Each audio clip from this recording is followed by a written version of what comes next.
Episode 2 of ROAD to Glory. We're ready. We've got Smith squats up today, leg day. 3 of us on legs today. So it's going to be a good one. So we've got back off set now. Top set wasn't captured because, well, we might put it in because audio was not captured. So yeah, you might see it in a little montage tingling, or you might not. So top set was a 6 to 8. Heavy, still controlled of course. Now it's a 12 to 14. This is cardio. This is not going to be enjoyable, but we move.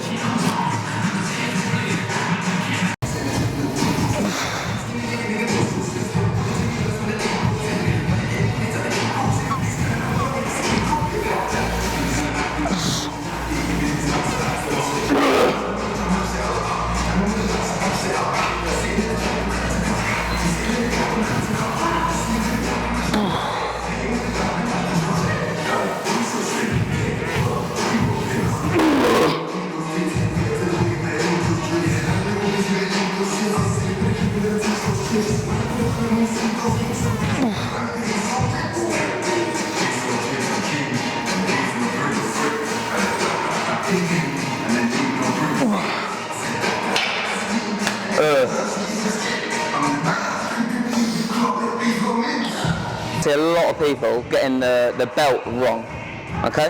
So the belt is there to brace against. So see a lot of people, when their belts go up, and this is what they do, take a breath in, they go, now look, my waist has got smaller, how is that helping with bracing? When you breathe in, you want your stomach to get bigger, so I go, now look, you'll see my fat bulging out. Now I'm ready to brace, I'm ready to go, but my breath's still in, you can hear, and I'm speaking, my breath's still in, then we're out. I've had a lot of good experiences, but ever since like one bad one in, was it South Beats? And if it's dud, then you're like, should I take the other off? Not this year, I'm having a, yeah, I was smoking too much weed last year, so, right, so we got leg extensions now. We're loading the beginning range and mid-range, which doesn't make too much sense because it's at the beginning of the workout, but I find the shear quite bit crazy when you load the end range and the quads. My quad's done at this point, I don't want to be loading that end range, so a few years ago if you told me I was going to be using straps on a leg extension, I would probably slap myself in the face, because that's absolutely ridiculous. Why do you need straps on a leg extension? Are you a bellend? But I am going to do it because it feels good, so. What's up? Fresh is out. Oh, John, skipping a song when I'm about to start my set.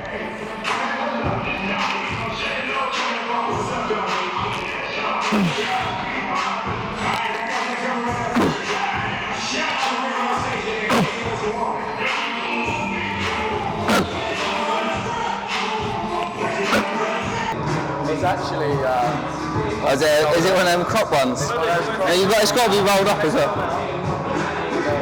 have you trained over top of it? Oh, That's hard. That top, man. Hello.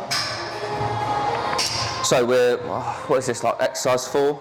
We have fuck all exercises in leg day. Reason being, don't need a lot of volume because they're already huge. That joke's just, when you train them hard, just, yeah, don't need loads and loads of sets. Because more is not more, Mr. Alex Williams. So yeah, adductor going in, then we've got laying hamstring curl, then we're done. So what's that, like 5 exercises, that's it. Then we're off. I mean, it still takes us 2.5 hours. Fuck's sake, get me out of here. Lying hamstring curl going on now. To be honest, I don't really like this, but it's probably the second best hamstring curl in the gym, so we're going to roll with it. We've got a 10 to 12, no, we've got an 8 to 10, then we've got a 12 to 14. Yeah, really entertaining, yeah. I'm going to show you what is in the gym bag. I've got quite a lot of kit, so I thought I'd go through a few things that help me to train hard, that aid me in my bodybuilding. So first thing, I've got some Spd knee sleeves. Use these literally just on a squatting movement, so that's only once a week at the moment, and I take them off for the rest of my leg day. A tripod to obviously film all my sets. I don't film every set, but just to check form, to make sure that everything's looking good. I get my clients to do that and send me over footage, so I do it myself to make sure everything's right. Then straps, I don't really like figure of 8 straps, so I have these straps that go over like that. These are just cheapos from Amazon. They'll do the same job. And I've never snapped any straps before, so yeah, obviously I'm not lifting heavy enough. And I've only ever had cheap ones, so they do the job. Then I've got something that not a lot of people will have, and that is blood flow restriction cuffs. Now, I bought these for my injury clinic that I'm going to be opening up in the next month, because that's what I studied at university. So yeah, these are good for, there's a lot of research post ACL reconstruction in the rehab, because essentially, I won't go into too much, but it allows you to get the benefits of heavy lifting but with low load, so they can be quite useful. I'm using those on some of my arm movements at the moment. Then we've got some wrist wraps. Again, I don't use these for all of my pressing movements, but yeah, for some of them, especially when things are heavy, they do help. Then I've got a belt, just a cheapo again, RDX one. That was like 40 quid.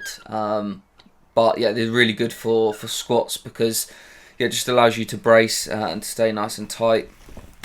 Then a resistance band, just because again, for them squatting movements, when you're not warm and you're trying to hold the bar in this position, it doesn't feel very good. So I just like to open myself up, and on push sessions, I like to do that as well. Then we've got the most important thing, a logbook, to make sure I'm progressing, getting stronger each week. Very, very important when I was in the surplus, because yeah, that's what's going to gain you muscle, basically. Applying more tension each week. Then we've got some talcum powder for the deadlifts, just so it slides up my legs. And sometimes when you're a bit sweaty, getting the knee sleeves on is not easy, so use those. Liquid chalk, again, another little aid, especially when things are sweaty. Just allows you to really grip on things and make sure you're stable in that movement. D handles, I leave at the gym, and cuffs. We've got 1RM cuffs, but my good friend Kieran's owns those, so I just use his because we train together. My gym also have cuffs as well, but if my gym didn't have good D handles or cuffs, they would also be in this bag. So there's the gym bag. If you enjoyed the video, you know what to do. Give it a like. Make sure you're subbed, and I shall see you later.